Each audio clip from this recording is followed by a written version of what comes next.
Hello. Okay, all right. So let's get started. So hello everyone. Happy New Year first of all. Thank you everyone to participating in today's Zoom seminar. Today we really have a treat today. Actually, Kate from UMass is going to kick off our New Year's Zoom seminar series. So today we have the speaker, Kate Fitzgerald from UMass. I think a lot of us already learn Kate's work on innate immunity. So a very brief introduction. So Kate currently is a full professor of medicine and working in the Division of Infection Disease at University of Massachusetts Medical School. She is also the director of the program in innate immunity. So Kate received her bachelor degree in biochemistry from University of College Cork from Ireland. And then she received her PhD from Trinity College Dublin, Ireland, studying with Dr. Luke O'Neill. I think Luke also gave us a very nice seminar last year. So following her PhD, she did her postdoc training also in Trinity College Dublin until 2001. And then she joined the faculty at the UMass Chan Medical School in 2001. Until 2012, she was promoted and become full professor of medicine, as I said, in Division of Infection Disease and Immunology. So currently, Kate is the Worcester Foundation for Biomedical Research Chair, Professor of Medicine, Associate Vice Provost for Basic Science Research, Vice Chair for Research in the Department of Medicine. Also, she's the Chief of the Division of Innate Immunity and Director of the program in Innate Immunity. So Kate's lab is really known for her research contribution in the field of innate immunity and the biology behind the inflammatory responses in diseases. Her lab conducts different research on many different aspects of innate immunity, such as the molecular basis of pathogen recognition, the innate immunity to malaria, and then the impact with diseases such as lupus and arthritis. Her lab also engaged in defining the receptors and pathways involved in detecting foreign nucleic acid, which another major focus of our lab is to understand how these nucleic acid sensing pathways contribute to the pathogenesis of autoimmune disease, such as lupus and IBD. And furthermore, her lab also working on therapeutic targeting of inflammasomes and C-gas sting signaling pathway. So now I'm not going to go through her entire 41 pages of CV because it's really a lot of awards and honors because of her contribution. But just a few example. 2011, Kate was a finalist for the Vilsack Prize for Creative Promise in Biomedical Science. In 2015, she was awarded as Science Foundation Ireland St. Patrick Day Science Medal, which she is the first woman to win this award. And then 2020, she was admitted into the Royal Irish Academy and then was elected to the American Academy of Microbiology. 2021, she was elected to the United States National Academy of Science and also National Academy of Medicine. So far, she actually published over 250 papers, over 60 reviews. I think it's truly remarkable.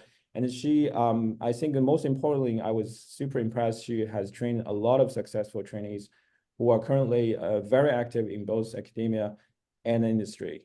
So I think without further ado, Kate, thank you so much for coming. And we are very much looking forward to your talk. Great. Thanks so much, Tran. That was an overly generous introduction. So Good morning, everybody. It's, I think, 8 a.m. on the East Coast in the US, which is where I'm located just outside of Boston at UMass Chan Medical School, and Happy New Year to everybody. So as Chan mentioned, my lab is really sort of, very much a basic science lab. We're interested in defining kind of mechanisms underlying both acute inflammation and then how inflammation can sort of lead to chronic disease and the kind of underlying mechanisms for that.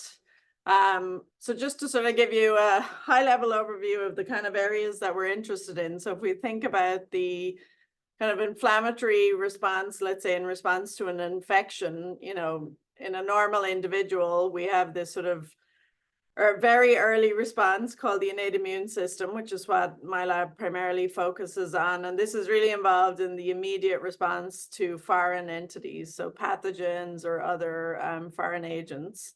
And then this immune response gets activated, ultimately can lead to activation of adaptive immunity, and together these can contribute to sort of clearance of a pathogen. So an immune response gets initiated, it ramps up. A lot of different immune cells can be involved in these processes, and then typically this response will resolve and everything will return back to sort of this, steady state. So we're really interested in defining the mechanisms that are involved, and we have a particular focus on cells such as macrophages, primarily in these kinds of responses.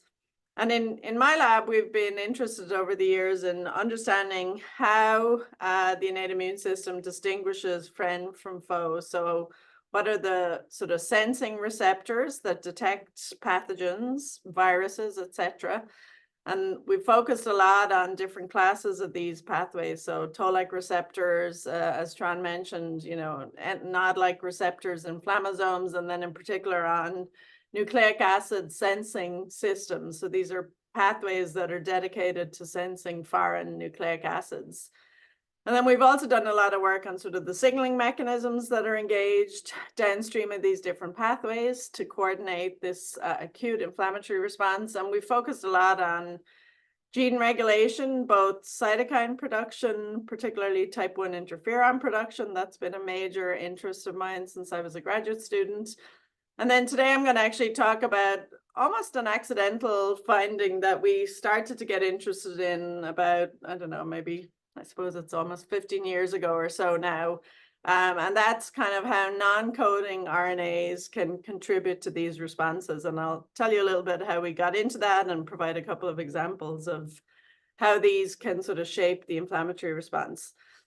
So another big area of interest is how genetic mutation in some of these pathways can give rise to autoinflammatory diseases. That's a big area of interest, particularly in relation to the cGAS-STING DNA sensing pathway.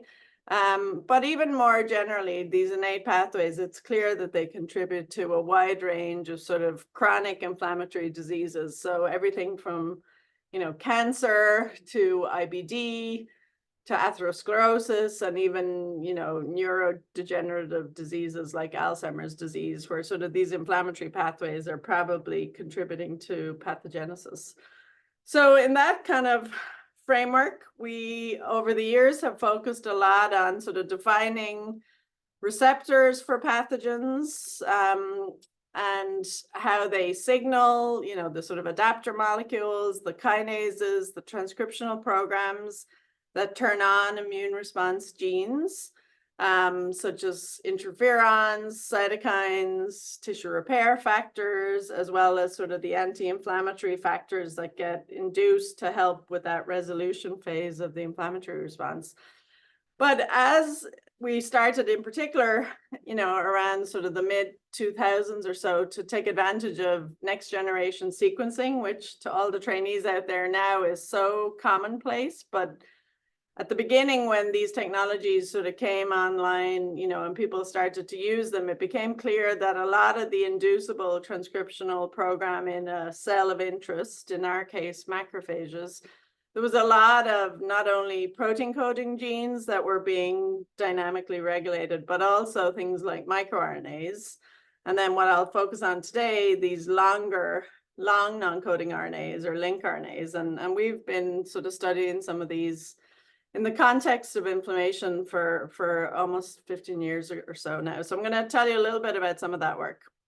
So this really started with postdoc Susan Carpenter, who joined my lab. And as I mentioned, as we began to sort of use deep sequencing to study the transcriptional program of macrophages activated, for example, through LPS. So this would be a PAMP here, a microbial molecule, LPS being activated or activating the toll-like receptor 4 pathway.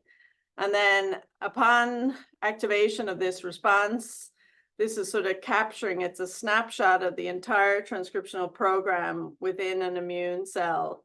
So these are the chromosomes out here. This is called a circus plot. And on the inside here are protein coding genes. So these are the genes that we all, as immunologists, typically study. So, you know, there's kind of a gray line here. Hopefully you can see that. So anything that's above that gray line is induced, and anything that's below it is a repressed gene. And, you know, when you activate a macrophage, thousands of genes are turned on. There's also lots of genes that are downregulated, and, you know, everything in red here amongst the sort of transcriptional program are immune genes. So lots of immune genes get upregulated or get downregulated. But what we began to notice with these deep sequencing approaches is that in addition, and that's highlighted here out on this kind of outer ring, there's also a lot of these non-coding genes that are also being dynamically regulated. And actually, sometimes the non-coding genes are the most inducible or the most repressed genes in a given sort of transcriptome. So it was hard to ignore some of these. And this was at a time when the sort of field of gene regulation was really beginning to appreciate that, you know, there's a huge amount of non-coding RNA transcribed in the body, in a particular, you know, in a cell type at different stages of cellular development or cellular activation. So it turns out that only about 2% of the genome is actually encoding proteins. And really the vast majority of the genome, about 70% of it, is non-coding RNA. And that's what we were seeing in that last figure, you know, these non-coding RNAs being up or down regulated. So non-coding RNAs can be things like microRNAs that probably everybody is very familiar with. But in particular, we were interested in these longer non-coding RNAs. And these were being defined by people like Eric Lander at the Broad Institute and John Rinn as transcripts that were larger than 200 nucleotides in length. They lack protein coding potential, but they otherwise sort of have many of the features of mRNAs. So they're RNA pol2 transcripts, they're spliced, they're capped, and they're polyadenylated. And as you sort of think about, you know, the genes in the genome, you know, there's a lot of these. There's, you know, people sort of estimate in humans there's about 22,000 or so protein coding genes. There could be up to 60,000 long non-coding RNA genes in the human genome. And, you know, there's small non-coding RNAs, but really the long non-coding RNAs kind of account for the vast majority of this non-coding transcriptome. And these can come sort of in different flavors. This is not particularly relevant for today's presentation, but they can be intergenic. So if these are in blue here, 2 protein coding genes, you know, an intergenic lincRNA would be a gene that's sort of between these. There's a lot of them that are antisense transcripts. So they're sort of antisense to a protein coding gene. And then many of them can also be, hang on, sorry, there's some kind of, let me just turn off these transitions. They can also be overlapping. They can be within introns and from bidirectional promoters. So they do sort of tend to come in these different categories. And we've largely focused on these intergenic ones because we want to be able to genetically manipulate them in the genome, you know, without sort of perturbing the neighboring protein coding genes. So lincRNAs are not a new thing, and the sort of, you know, probably most famous lincRNA, which has been known for decades, is the gene exist. So this is a very large long non-coding RNA, and it's involved in dosage compensation and X chromosome inactivation in females. So when there's 2 copies of the X chromosome, the exist RNA is transcribed, and this actually coats 1 copy of the X chromosome and recruits, what is going on here?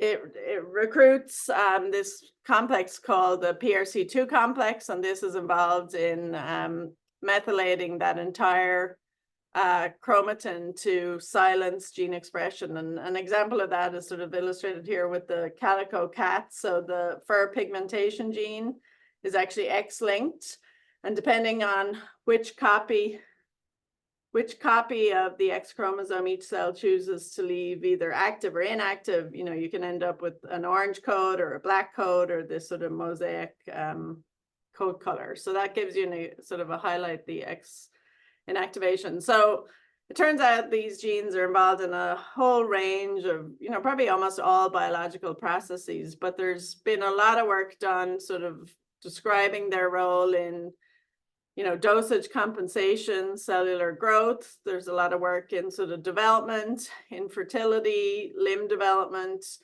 genome instability, and many of these genes are important for viability. So lincRNAs really sort of impact biology broadly. And then in my lab, you know, we were amongst the first, although there's many other groups that have been working on these as well, doing really important work, have really sort of described their functions in the immune system. And I'll talk a little bit about that. So work from many people in the field has shown that long non-coding RNAs in the immune system can contribute to the development of different immune cell subsets. They're very much important in sort of pluripotency and cellular development broadly in the body, but in immune system development, they also play important roles. And for example, this gene LncDC is important for the development of dendritic cells. There's a gene called morbid that is important in controlling the lifespan of short-lived cells of the immune system like neutrophils or eosinophils. And then in our lab, we've focused more on how lincRNAs can control sort of the activation status of immune cells. And that's captured a little bit here. This is a really busy slide, but all of these sort of red squiggles here, these are lincRNAs that are known from, you know, work in the field, particularly innate immunity. These are sort of innate immune sensing pathways and the immune response genes, and a lot of lincRNAs are induced and sort of through various mechanisms can kind of modulate these pathways.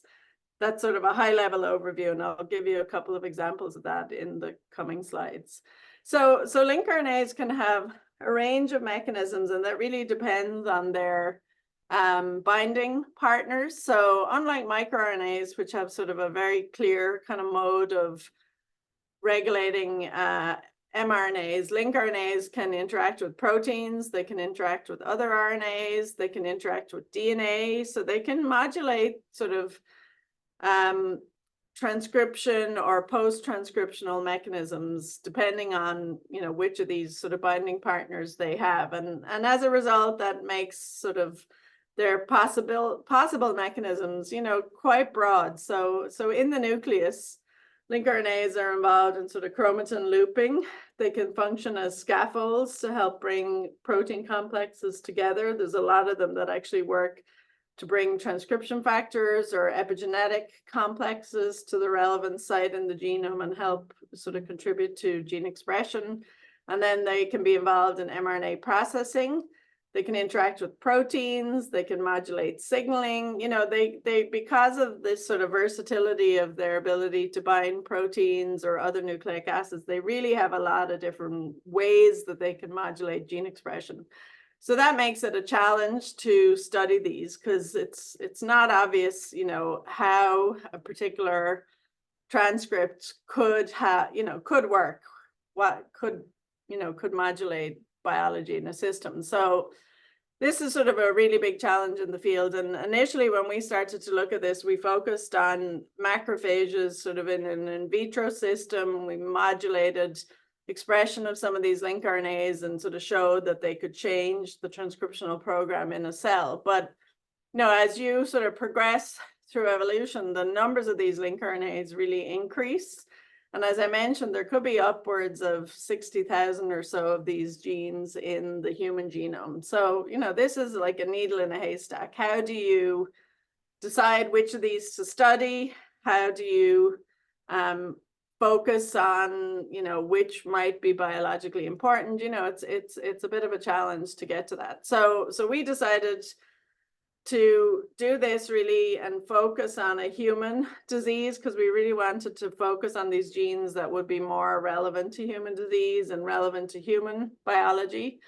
And we focused on IBD because we had access to a lot of deep sequencing data of IBD patients through a collaboration with Janssen Pharmaceuticals and Mount Sinai. And just to sort of set the stage, the reason this becomes interesting is we know a lot about IBD pathogenesis. We know that this is sort of a dysregulation of kind of mucosal integrity, the immune system, responding to microbial products, kind of an interplay between the microbiome, the integrity of the gut barrier tissue, and then the immune compartment. And in IBD, so work particularly through genetic studies or GWAS studies, so genome-wide association studies, there's about 240 loci that are associated with IBD risk.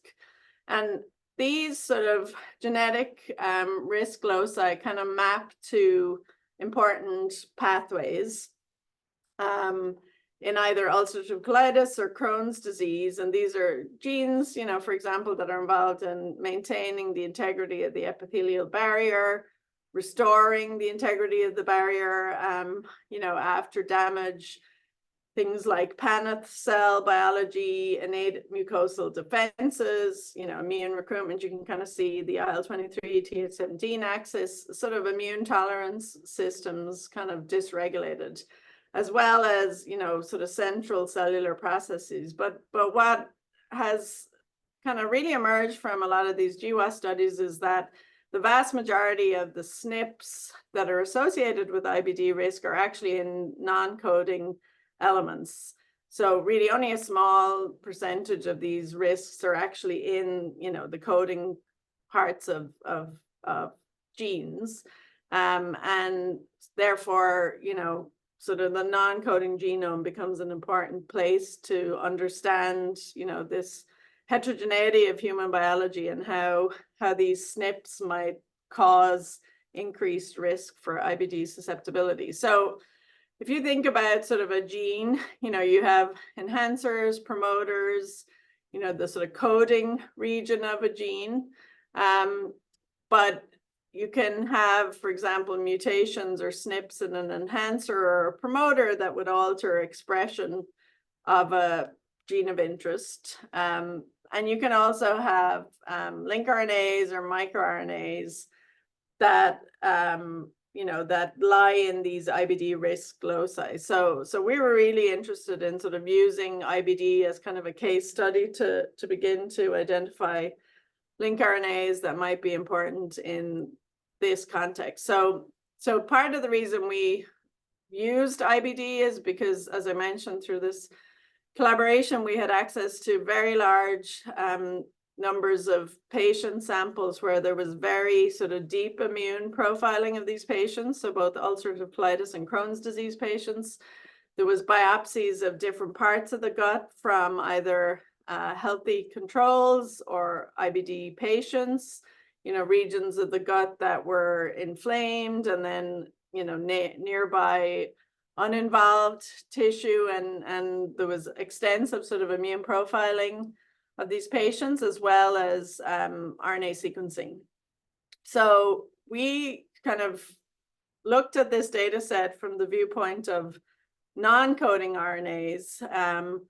And we were particularly interested in link RNAs that, may sort of lie in these IBD risk loci, or genes that were differentially expressed in a disease state versus healthy state. And then we also sort of factored in genes that were conserved between human and mouse, because we wanted to be able to go back to mouse models and sort of really test functionally if these lincRNAs might, play some role sort of in vivo in risk to IBD, or, if we could knock them out and sort of study how they might change the course of disease. So we took a lot of this RNA sequencing data in particular from different regions of the gut, and we looked at the sort of gene expression network of these transcriptomes from tissue biopsies. And we basically identified, gene modules of kind of known protein coding genes, things like cytokines that were associated with inflammation. And we kind of looked at lincRNAs that were kind of co-expressed with these different modules. And we ended up sort of generating these different, using weighted gene correlation network analysis, we found sort of modules of lincRNAs, so kind of groups of lincRNAs that fit into different categories based on their co-expression with protein coding genes that we know are important in IBD pathogenesis. So this is a really complex slide. I'm not even expecting anyone to go through the details of it, but let's just sort of focus on a couple of these modules. So if you look at this brown 4 module here, this is a module where this collection of genes are elevated. So red is elevated when there's an inflamed state. So these are lincRNAs that are sort of upregulated with inflammation. And then this is looking at distal colon, active versus inactive disease. You can see they're, more induced when disease is active.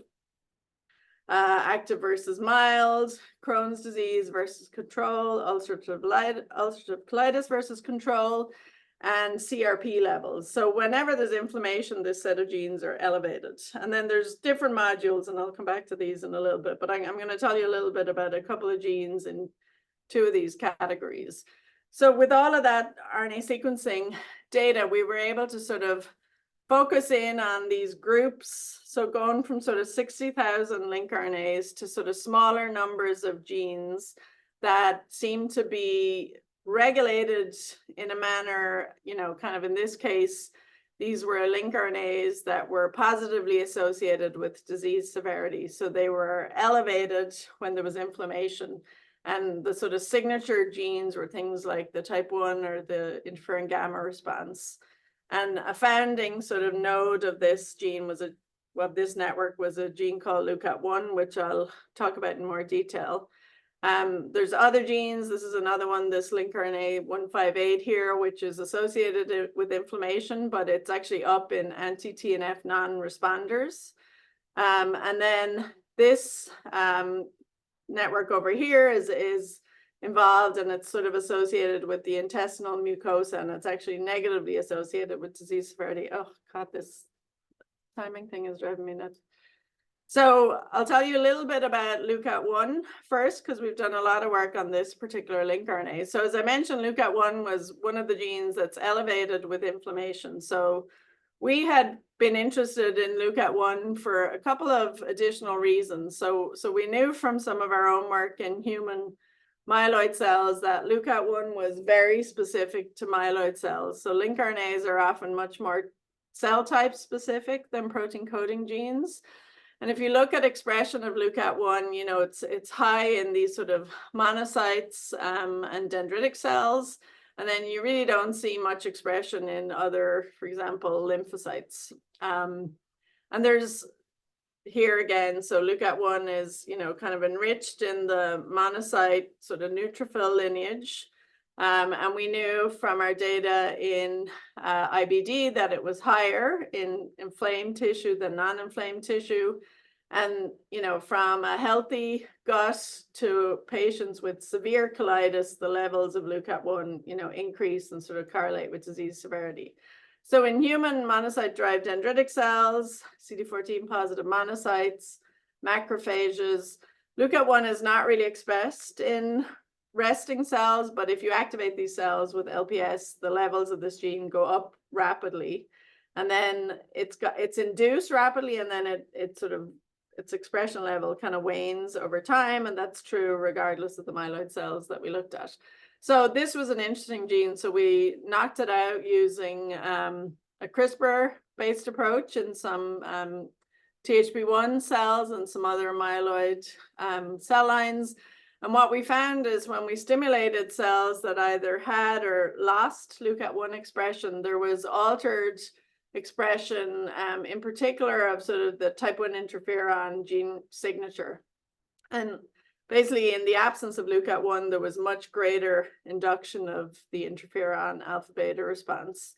And if you look across the transcriptome, you can see that, you know, these genes here, ISGs in particular, were sort of expressed at much higher levels when LUCAT1, these nano, or it's a nanoblade system. It's just a VLP system to target LUCAT1 with CRISPR. You get much higher expression of ISGs when you don't have LUCAT1 expression, and that's shown here. So if we measure interferon beta in non-targeting control or LUCAT1 deficient THP1 cells, you can see after LPS stimulation in wild type cells, you turn on interferon beta, and you know, this looks like a low response, but this is a pretty robust response. But you get a much greater induction of this response when LUCAT1 is knocked out. And on the right hand side there, just to sort of show how we targeted LUCAT1. So if you knock out LUCAT1, you get this exaggeration of this interferon gene signature. And then, so that suggests that, you know, this Lnc'ing RNA is turned on, and then somehow it's perhaps involved maybe in resolving that induction of that signature, and because you see much higher responsiveness in the absence of LUCAT1. So we wanted to understand, well, how is this Lnc'ing RNA doing this? So Lnc'ing RNAs are known, as I mentioned at the beginning, to have very sort of location-specific effects. So, so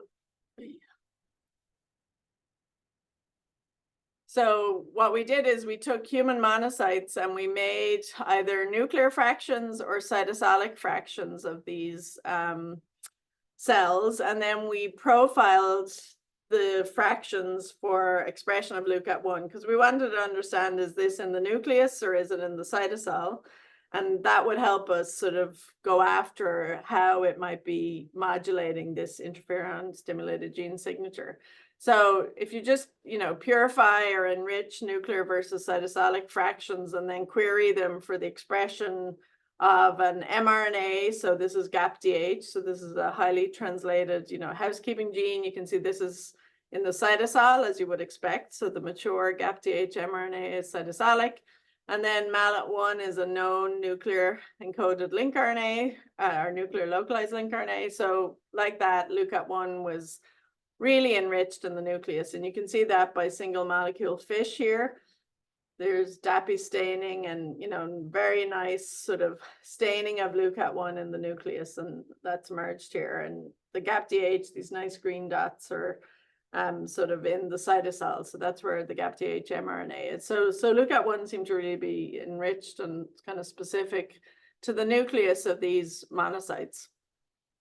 And that's just a zoomed out view of that. So without LPS, you don't see a lot of LUCAT1 expression, you know, some expression, and again, it's nuclear.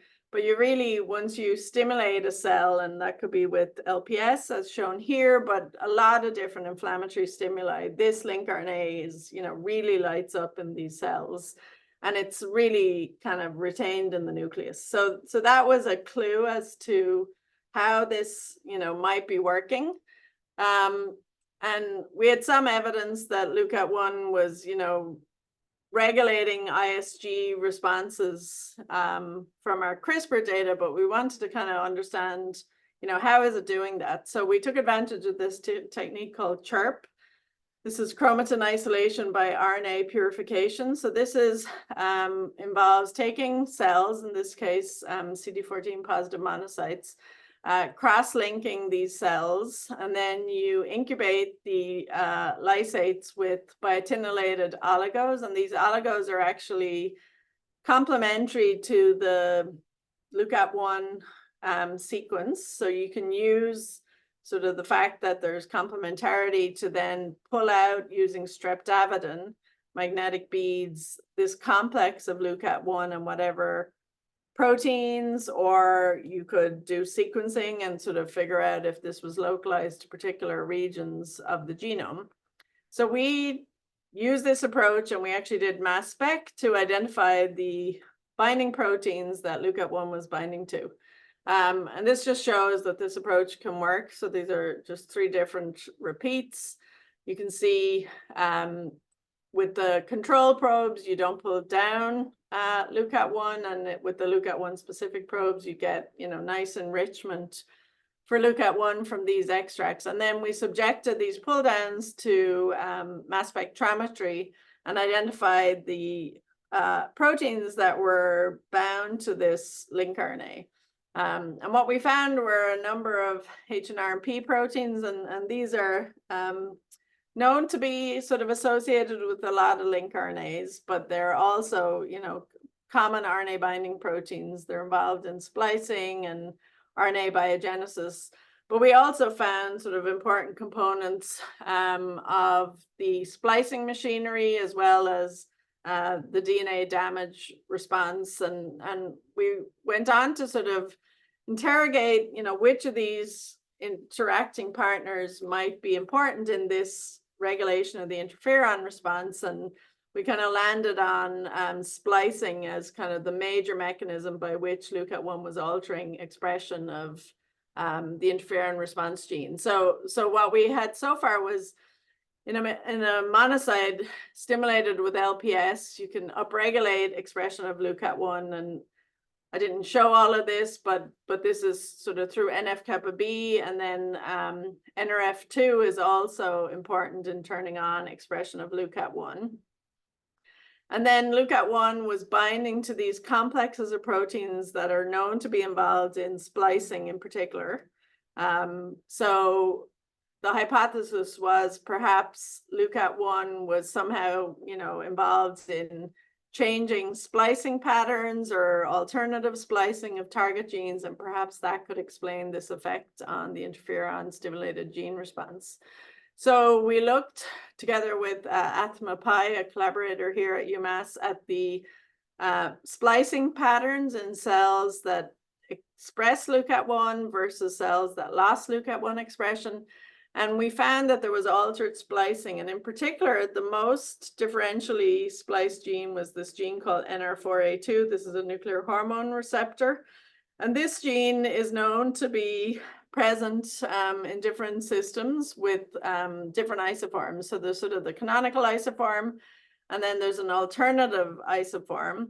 And in the canonical isoform, basically there's sort of skipping of exons that generate this canonical isoform. But what we found is in cells that lacked LUCAT1, there was actually inclusion of skipped exons. That was the biggest change in terms of the splicing analysis. And it looked like here, so if you focus on this panel here, that NR4A2, this sort of alternative isoform was being preferentially expressed when LUCAT1 was absent. And this resulted in less NR4A2 expression in cells that lacked LUCAT1. And as I showed you earlier, this, you know, this coincided with sort of higher induction of interferon beta and an ISG response. So LUCAT1 was associating with splicing factors, and then it was regulating expression of this nuclear hormone receptor. And we looked at the stability and the splicing of NR4A2. So the stability of NR4A2, you know, not only, so you were including this skipped exon to generate this alternative isoform, but that isoform was also less stable in cells that lacked LUCAT1. And, you know, that was sort of specific to that gene, because other genes, their splicing was normal. So there was this sort of selective effect on NR4A2 splicing. And then NR4A2 is an interesting gene, actually. It's known to be a negative regulator of inflammatory gene expression. So there's been some work done on this gene where in LPS treated cells, NR4A2 is known to be upregulated. And it's known to then act to sort of help contribute to resolution of that inflammatory response. So it's an orphan nuclear receptor. It's a transcription factor like all nuclear hormone receptors. It's abnormally expressed in inflammatory diseases. It's known to be induced by cytokines, and as I just showed you, it's also induced by LPS and monocytes. There's some sort of functional data that had suggested from the literature that it could inhibit inflammatory gene expression. For example, if you silence NR4A2, you get elevated expression of LPS-induced inflammatory genes, and some evidence that this might be through regulation of NF-kappa B activity. But what we were proposing was that NR4A2 was being differentially spliced in a LUCAT1 dependent manner, and this was sort of contributing to kind of the regulation of that inflammatory response. So if we made knockouts of NR4A2 using CRISPR and looked at induction of interferon beta or induction of IL-6, these genes were induced at higher levels when you didn't have NR4A2. So that's sort of consistent with, you know, the literature that had been available on the regulation of this gene. And what we were showing is that NR4A2 was basically being, you know, its levels were being controlled by this Lncing RNA LUCAT1. So as I showed you earlier, in an IBD patient, the levels of NR4A of LUCAT1 are higher in inflamed versus non-inflamed, and they get higher the more sick patients are. And if we also took these IBD patients and looked at, you know, non-inflamed versus sort of an active IBD, you could see sort of not a super strong, but a correlation between the levels of NR4A2 and the levels of LUCAT1. And then we also looked in another independent data set. In this case, this was COPD or asthma, where LUCAT1 is also elevated. And again, the levels of NR4A2 and LUCAT1 are sort of correlate with each other. So that, you know, was further evidence that maybe LUCAT1 and NR4A2 were kind of working together to modulate this transcriptional program. So just to sort of summarize this particular story. So what I showed you is that in LPS stimulated cells, LUCAT1 is induced. It interacts with these components of the splicing machinery and regulates expression of this nuclear hormone receptor, NR4A2. And then the alternative isoform that's generated, you know, is less stable. So you sort of lose NR4A2 expression, and then this leads in the absence of LUCAT1, and you get a higher expression of the type 1 interferon response. So normally LUCAT1 is controlling this gene to sort of contribute to resolution of this gene signature in this context. All right, just in the last few minutes, I'll want to just talk about this gene, HOXA11AS. So this was another gene that came out of this you know, co-expression analysis. And in this case, this was a gene that's actually present at it's the opposite to LUCAT1 in a way. So healthy people seem to express a lot of this in the gut.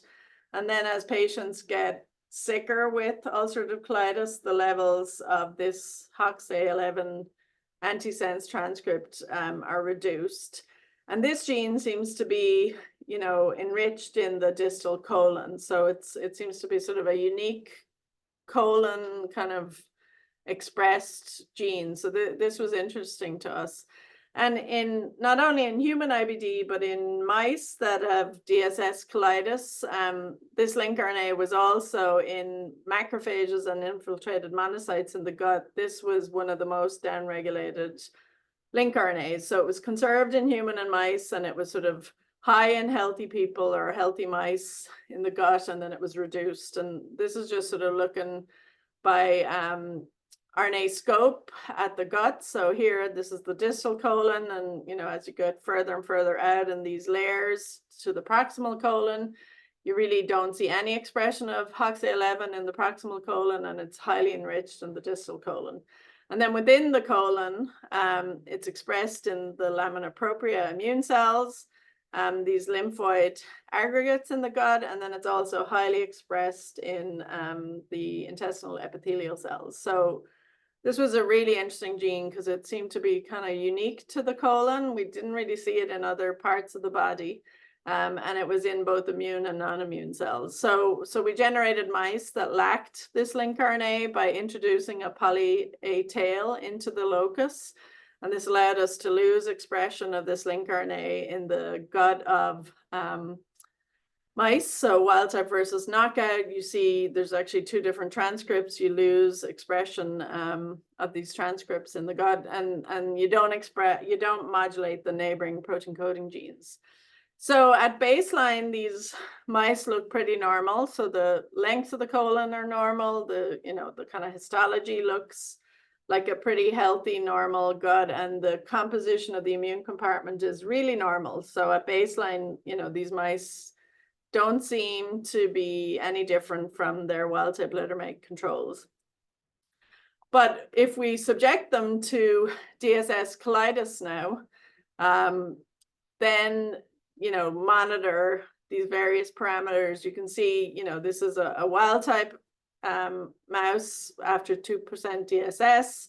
You can see that, there is inflammation and there's, sort of loss of tissue integrity, but the HOXA11 knockout mice are, completely much more sort of inflamed, and they have shorter colons, they lose more weight, by all sort of measures, the histology, everything, they're much worse, and they have a strong kind of inflammatory signature based on gene expression analysis.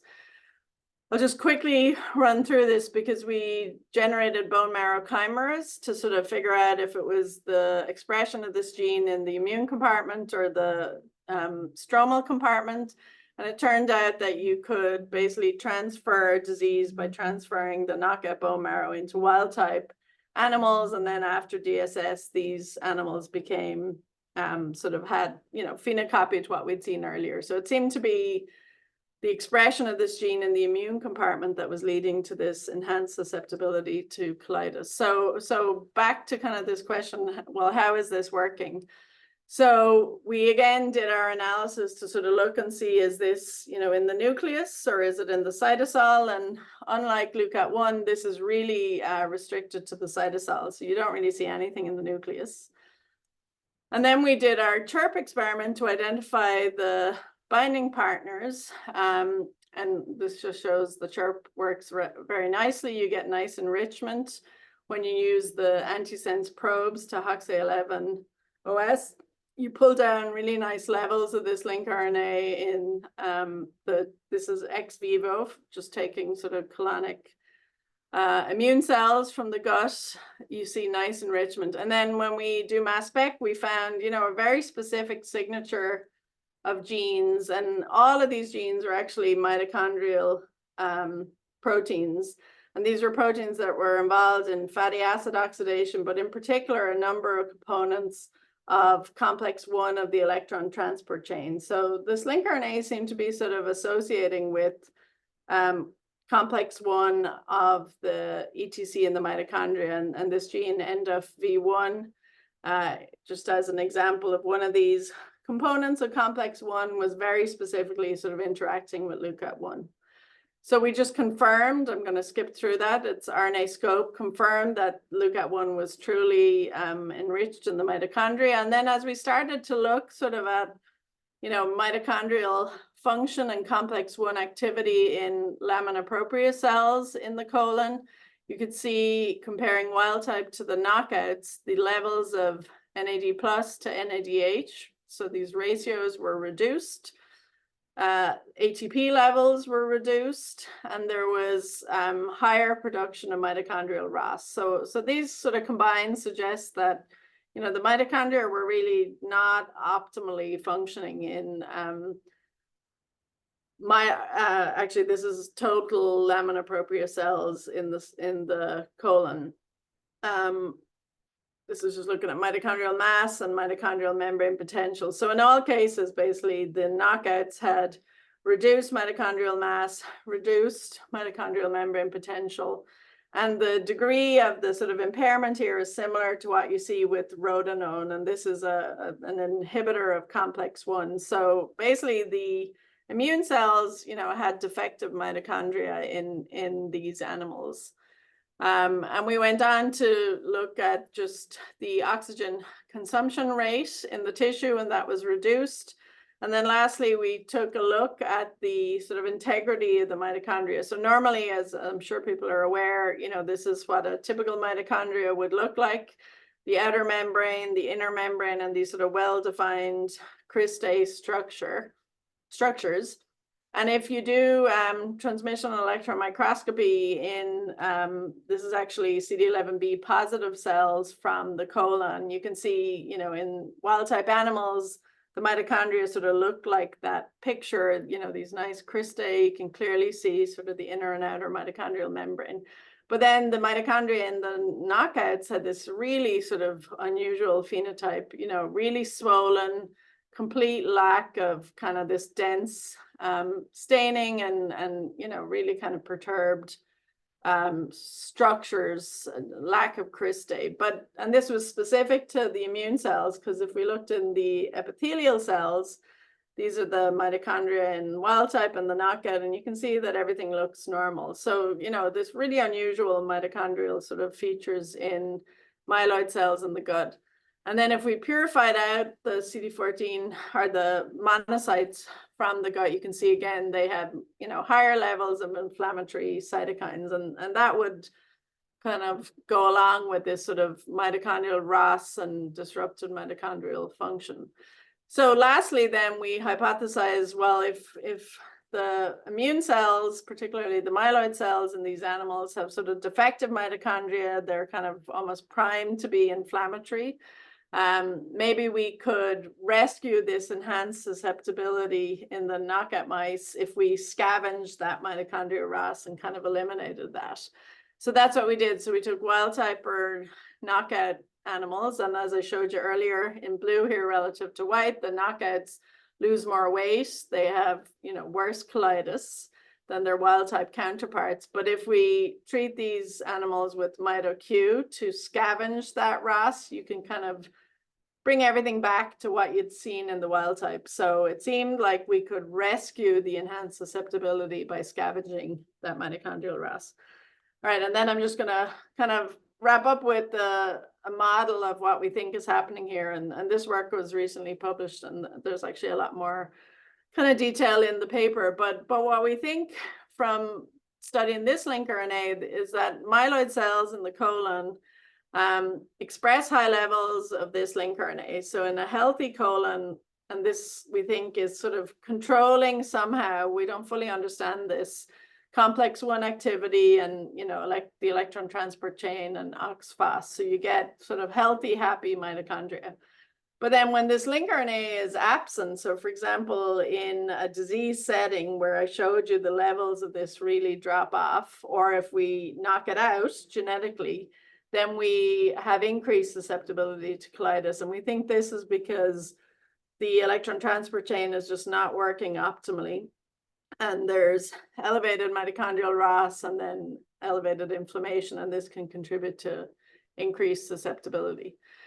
So just to conclude overall, so I think from studying this sort of IBD data set, we were able to identify Lncing RNAs that are co-expressed with important protein coding genes that are enriched for biological pathways or epithelial and immune cell signatures, or in the case of the HOXA gene, distal colon expression. We could, I didn't show all of this data, but we could also connect some of these genes to IBD-associated SNPs, and this revealed an enrichment of SNP-adjacent Lncing RNAs in some of these biologically relevant modules. The UC-specific SNPs were enriched in the distal colon-related modules, and this might suggest sort of disease-specific mechanisms. And then I gave 2 examples. One, LUCAT1, a myeloid-restricted Lncing RNA that's elevated in inflammatory disease and restrains the expression of immune response genes through regulation of splicing. And then a very different example of this HOXA11 gene that kind of controls just intestinal homeostasis by regulating mitochondrial function in myeloid cells. So there's a lot of questions and a lot of new directions to take this, and I'm going to just skip through this and just go to the acknowledgement. So all of this work really was, you know, a huge team effort from people in my lab. So Laraz Gali in particular really led the charge on the HOXA11 project with some help from Fiacra, and then Tim, John, and Shuli were involved in the LUCAP1 work. And then I'll just acknowledge some of the other people very briefly and some of the funding, and I can finish there, and hopefully we have time for a couple of questions.